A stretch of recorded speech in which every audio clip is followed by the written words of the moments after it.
இந்த ஸ்டேஜில் 2 கரண்டி தயிர் சேர்த்து நல்லா மிக்ஸ் பண்ணிக்கோங்க.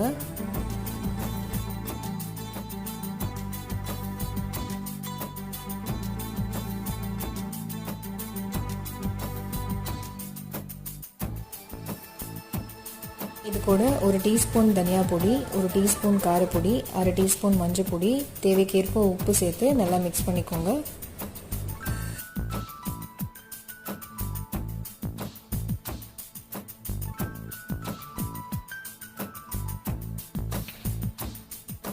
இது வரைக்கும் நீங்கள் எங்கள் சேனல் சப்ஸ்கிரைப் பண்ணலன்னா ப்ளீஸ் சப்ஸ்கிரைப் பண்ணுங்கள்.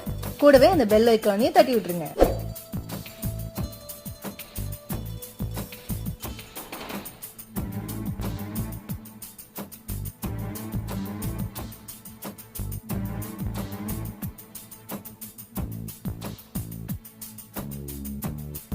நம்ம 1/2 மணி நேரம்